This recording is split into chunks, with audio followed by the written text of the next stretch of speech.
Today, we are going to explore a topic that is near and dear to my heart because it touches on how we process the world around us.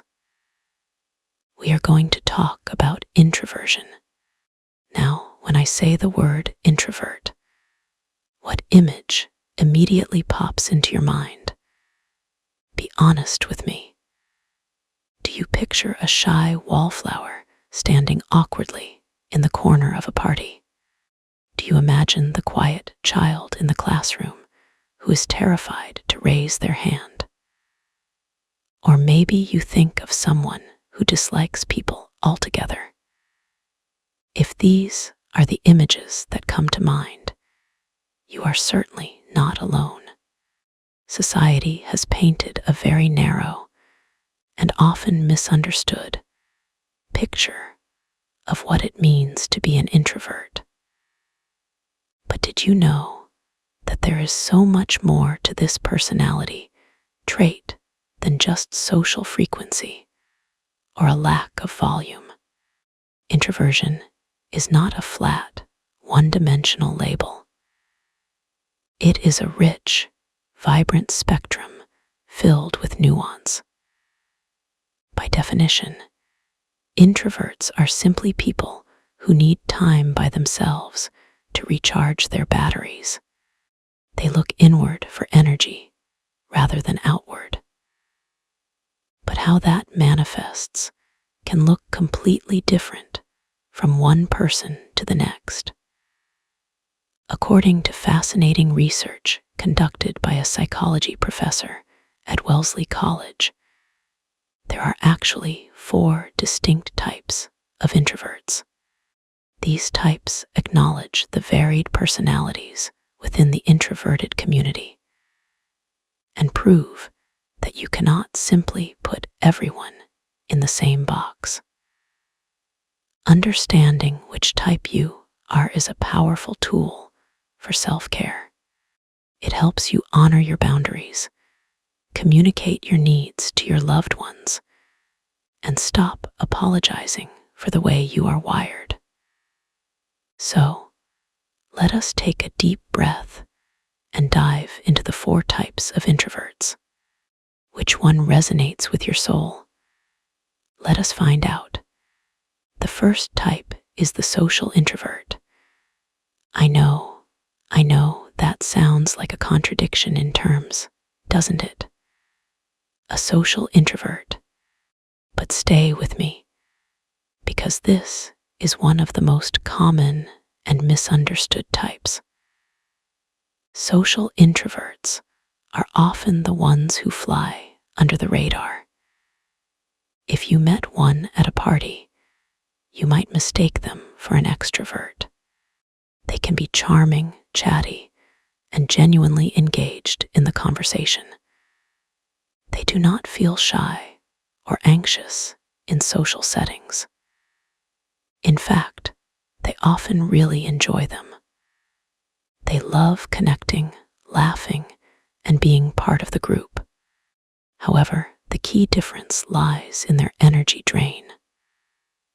While an extrovert leaves a party feeling energized and buzzed, a social introvert leaves feeling like their battery is flashing red at 1%. They have a limit.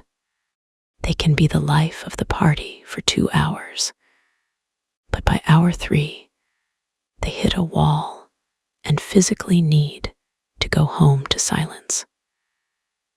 Social introverts are both the most outgoing and the most private of the 4 types. They are selectively social. While they might be friendly to everyone, they only truly open up to a very small, tight-knit circle of friends. They prefer intimate gatherings over massive stadium events. They want depth, not just breadth. If you are a social introvert, you might struggle with people not believing you when you say you need space. Because they see you laughing and joking, they assume you are always available. Your lesson is to honor your battery. It is okay to leave the party early. It is okay to say, I had a wonderful time, but I need to recharge now. You do not have to perform extroversion to be worthy of friendship. Your true friends will understand that your social energy is a precious resource that you spend carefully. The second type is the thinking introvert. When you think of the classic dreamer, this is the archetype. Thinking introverts are the philosophers, the artists, and the creators of the world. They do not mind socializing, but they rarely do it simply because they are so busy exploring the vast universe inside their own minds.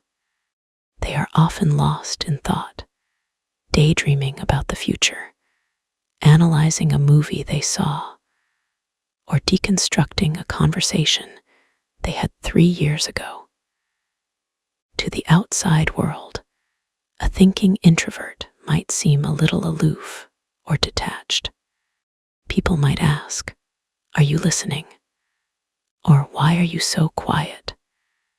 It is not that they are ignoring you or that they are bored.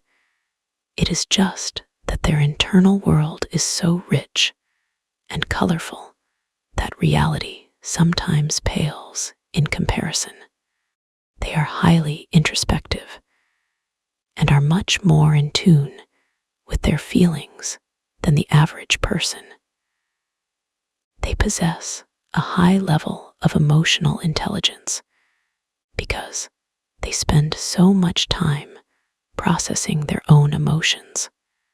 However, connecting with a thinking introvert can sometimes be a challenge for others. Because their thought process is so unique and complex, they often prefer to just experience their thoughts rather than taking the time and energy to explain them. It can feel exhausting to translate their abstract ideas into words. If you are a thinking introvert, know that your imagination is a gift. You are not spacey, you are visionary. But remember to invite people into your world every once in a while. Share a piece of your inner landscape with someone you trust. It helps ground you and makes your loved ones feel connected to the magic happening inside your head. The third type is the anxious introvert. This type is what many people typically confuse with standard introversion. Do you know someone who replays social encounters in their head on a loop? Do you lie in bed at night thinking, "Why did I say that?" Or "Did I look stupid when I laughed?" This is the hallmark of the anxious introvert. They crave solitude, not just because they enjoy it, but because being alone is the only time their nervous system feels truly safe. Even when they are with close friends, they might feel a low-level hum of self-consciousness. They are extremely uncomfortable in new or large social situations. The spotlight feels like a physical weight. They analyze and ruminate on their behavior constantly. It is important here to make a gentle but clear distinction between anxious introversion and social anxiety disorder. While they share traits, one is a personality preference, and the other is a mental health condition that requires care. In extreme cases, this aversion to social situations can develop into social anxiety, where the fear becomes debilitating. If you avoid necessary social situations, like going to work, buying groceries, or seeing family, because you have strong physical reactions such as shaking, an increased heart rate, or nausea. This is a sign of social anxiety, not just shyness. It requires professional attention and compassion. There is no shame in seeking help for this. But for the general anxious introvert, the key is self-compassion. You have a sensitive soul. You pick up on micro-expressions and shifts in tone that others miss. Instead of judging yourself for being awkward, try to see your sensitivity as a superpower. You are observant. You are careful. You care deeply about how you affect others. Try to talk to yourself with the same kindness you would offer a frightened child. You are doing the best you can, and you are safe. The fourth and final type is the restrained introvert. This is your introvert next door type. The defining characteristic of a restrained introvert is their need for a slow, steady pace. They get very uncomfortable if they feel rushed into situations. They do not like surprise parties. They do not like last-minute plans. They do not like waking up and immediately having to be on. Restrained introverts are reserved, thoughtful, and they generally dislike change. They operate on a lower frequency of urgency. They will happily go out and socialize if and only if they have planned for it far enough in advance to mentally prepare. They need to psych themselves up. But given the choice, they would almost always rather be relaxing by themselves. They love binging their favorite television shows, reading a good book, doing yoga, or just pottering around their house. They find immense comfort in routine. A restrained introvert likely has a very specific morning ritual. They might need an hour of silence with their coffee before they can speak to anyone. They find it difficult to get their mind and body moving right after they wake up. They are slow risers. If you are a restrained introvert, your superpower is stability. You are a grounding force in a chaotic world. You remind us all to slow down. Do not let the world rush you. It is okay to say, I need some time to think about that, or I cannot do tonight, but how about next Tuesday? You thrive when you feel prepared, so honor that need for preparation. Do not let anyone make you feel boring for loving your routine. Your routine is your sanctuary. Now that we have walked through these 4 beautiful types, the social, the thinking, the anxious, and the restrained, take a moment to sit with them. Did one of them jump out at you and scream, "That is me"? Or perhaps you see yourself in a combination of 2 types. Maybe you are a social introvert who also has the daydreaming tendencies of the thinking introvert. That is completely normal. Human beings are complex, fluid creatures. We rarely fit perfectly into one single category.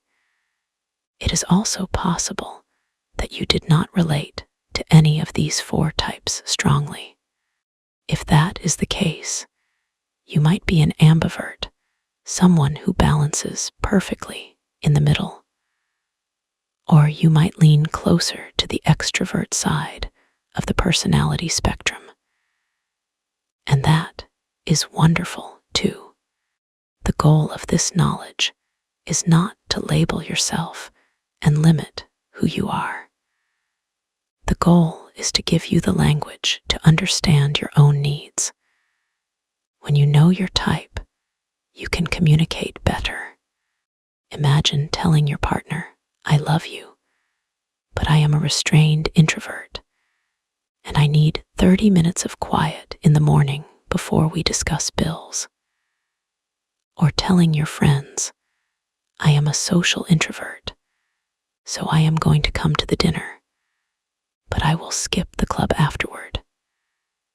This knowledge strengthens interpersonal relationships because it removes the guesswork.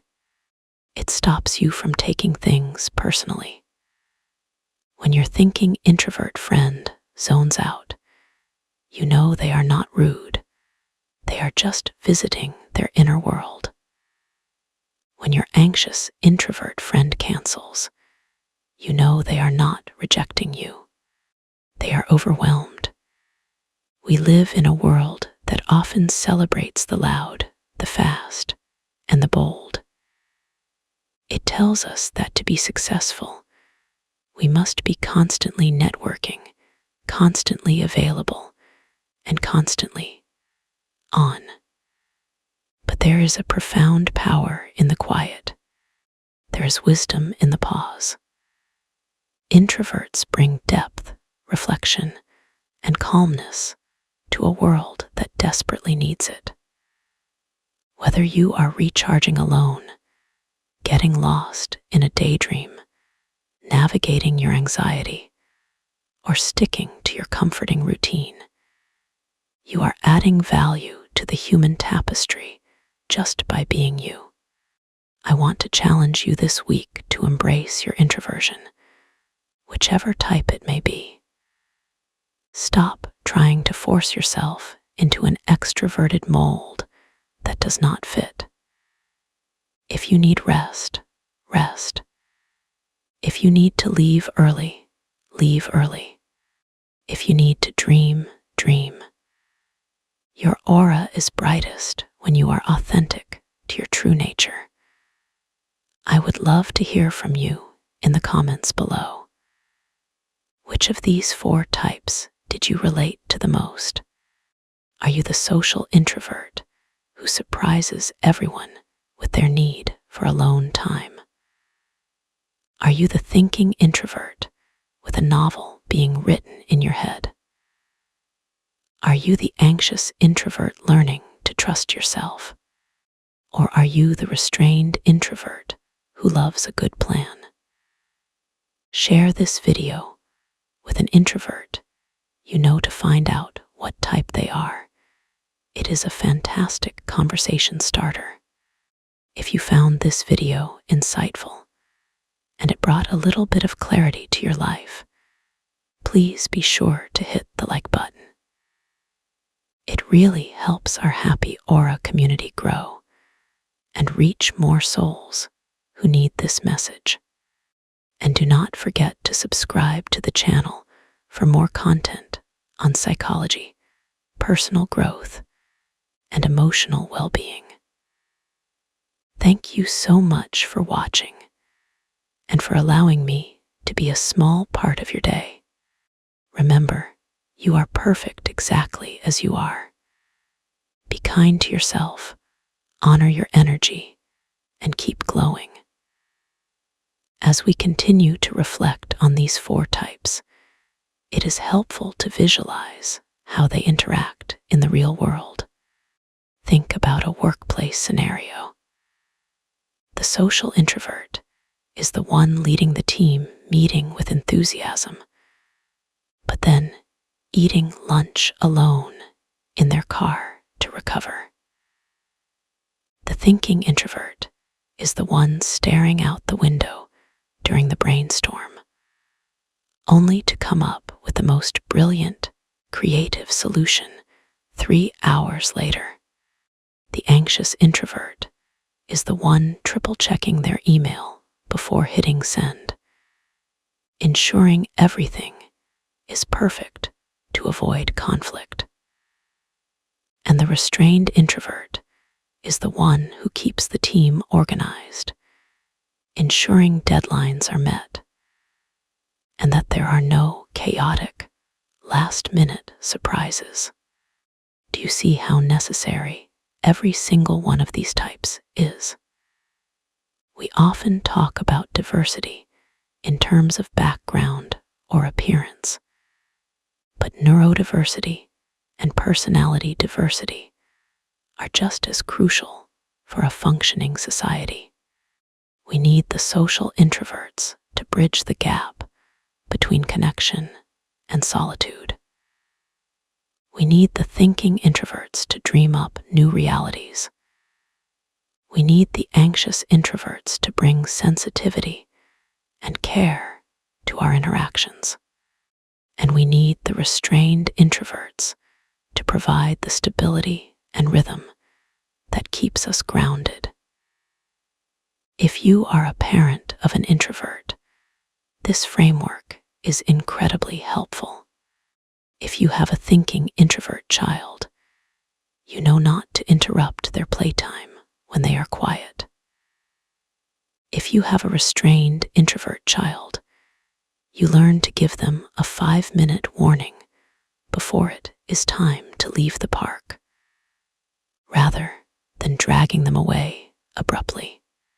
If you have a social introvert teen, you understand why they crash so hard after prom. And if you have an anxious introvert child, you learn to be their safe harbor, validating their feelings without forcing them into terrifying situations. Self-awareness is the greatest gift you can give yourself. It is the key that unlocks the door to self-love. When you stop fighting your nature, you have so much more energy to actually live your life. Think about how much energy you waste trying to be someone else. Think about the guilt you feel when you say no to an invitation. What if you could let that guilt go? What if you could say no with a smile, knowing that you are simply taking care of a restrained or social introvert need? I truly hope this breakdown helps you navigate your relationships with more grace. Maybe you have a partner who is a different type than you.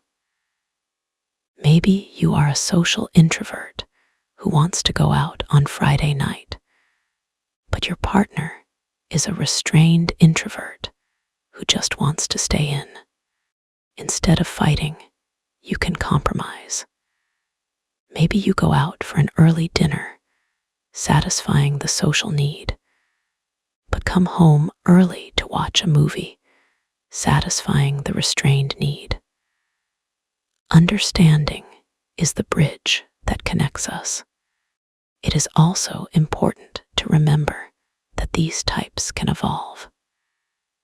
You might find that in your 20s, you were a social introvert, but as you move into your 30s or 40s, you identify more with the restrained introvert. Life circumstances, stress levels, and personal growth can all shift where we land on the spectrum. That is the beauty of psychology. It is not static. It is a living, breathing thing, just like you. So as you go about your week, observe yourself. Notice your energy levels. Notice what drains you and what fills you up. Notice when you feel the need to withdraw and when you feel the need to connect. Be a scientist of your own soul. The more you know yourself, the happier your aura will be. Thank you once again for being here. I truly appreciate every single one of you. Your comments, your likes, and your presence make this channel a warm and wonderful place to be. I read your stories, and I am constantly inspired by your courage and your willingness to grow. You are building a community of conscious, kind, and self-aware individuals. And that is a beautiful thing to witness. Take care of your precious hearts. Drink your water, get some rest, and be gentle with your thoughts. You are doing great. I am sending you so much love. Until next time, stay true to your type and stay happy. Goodbye for now.